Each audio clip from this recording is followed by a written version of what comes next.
सो hi everyone, कैसे हैं आप सभी स्टूडेंट्स।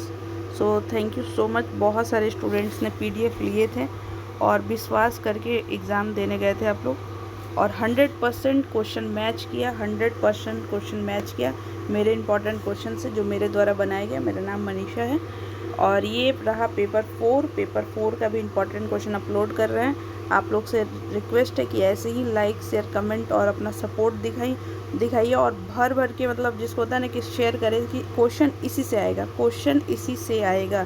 ये इंपॉर्टेंट क्वेश्चन है, क्वेश्चन इसी से आएगा। और ये कैसे बना है, ये प्रीवियस ईयर क्वेश्चन पेपर से बना है। पिछले साल भी जाकर देखिए, आपको ये वाला पीडीएफ मिल जाएगा वहाँ पे। उसके पहले भी जाकर देखिए, आपको यूट्यूब पर मिल जाएगा। तो क्योंकि ये 15 साल का पीवाईक्यू के साथ है, इसलिए ये 100% जो है इम्पॉर्टेंट सवाल है। सो अपने अपने ग्रुप में शेयर करें और बताएं कि सवाल इसी से आएगा। तो क्वेश्चन नंबर पेपर 4 में देखिए, पहला सवाल क्या है। पहला सवाल है सोशल रिसर्च के ऊपर। सोशल रिसर्च और सोशल ऑब्जर्वेशन, यानी कि सामाजिक स्रोत को परिभाषित करें। देखिए फ़ैन चल रहा है नो, बट बाहर का साउंड ज़्यादा ना है, इसलिए इसको करना पड़ा। फिर क्वेश्चन नंबर 2 है define scientific method. Scientific method हम लास्ट में बताएंगे कि आप डायग्राम कौन कौन सा इसमें यूज कर सकते हैं। तीसरा है हाइपोथेटिक्स। चौथा है question observation, participation observation, control observation, simple random, simple describe technique, सब पढ़ लीजिए इसमें। क्वेश्चन नंबर 6 है लिक्टन स्केल। 7 है इंटरव्यू। इंटरव्यू पे बहुत सारे सवाल आए थे पिछले साल में। और डिस्कस बिटवीन क्वेश्चनायर शेड्यूल। फिर केस स्टडी क्या है, फिर रिसर्च डिज़ाइन क्या है, और हाइपोथेसिस। ये बस क्वेश्चन नंबर 12 में से हम आपको 10 सवाल की गारंटी दे रहे हैं कि आपके मतलब जो आप लोग का एग्ज़ाम होगा उसमें 10 सवाल इसी 12 सवाल में से आएगा। तो चलिए अभी यहाँ पे देखते हैं कि हम कौन कौन सा इसमें फ्लो चार्ट बना सकते हैं। तो देखिए, जैसे मान लीजिए सोशल रिसर्च है या मतलब दो चीज़ में मान लीजिए तुलना करना हो, तो आप ये वाला डायग्राम बना सकते हैं। पहले ऐसे ये वाला चीज़, और फिर इसमें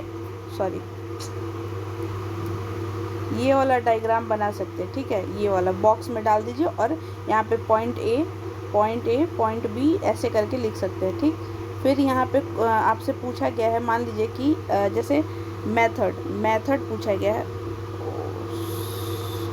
हमको तो लगा गया, मान लीजिए यहाँ पे मेथड पूछा गया है। ठीक है, साइंटिफिक मेथड। तो मेथड ऐसे बता सकते हैं कि देखिए, सबसे पहले हम क्या लेते हैं, यहाँ पे बीच में, यहाँ पे आप ये डाल लीजिए कि सबसे पहले आप डाल लीजिए कि बीच में डाल लीजिए साइंटिफिक मेथड। पहले आप कोई भी चीज़ को टॉपिक चूज करते हैं, उस टॉपिक पे जो है कि रिसर्च करते हैं। रिसर्च में फिर उसका कुछ रिज़ल्ट आता है। फिर इस तरह से करके लास्ट में ये पूरे 7 या 5 होता है, जहाँ तक हमको याद है। तो इस तरह से आप बना सकते हैं। डायग्राम इतना खूबसूरत बनेगा कि कहना नहीं है।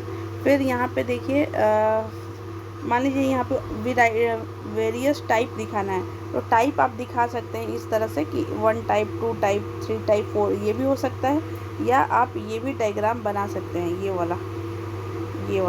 ठीक है, कहने का मतलब कि मान लीजिए क्वेश्चन नंबर 4 में अगर आप ये वाला डायग्राम यूज़ कर रही हैं, तो फिर उसी सवाल में एक और मान लीजिए डायग्राम यूज़ करना हो, तो ये मत करिएगा, दूसरा करिए। ठीक है, एक सवाल में 2-3 तरह का अलग अलग डायग्राम यूज़ करिए। कंक्लूजन ज़रूर लिखिए। Thank you so much. Please आप लोग का सपोर्ट चाहिए मुझे कि हर स्टूडेंट्स के पास ये वीडियो पहुंच जाए कि सवाल इसी से आएगा। So thank you so much, wish you all the best.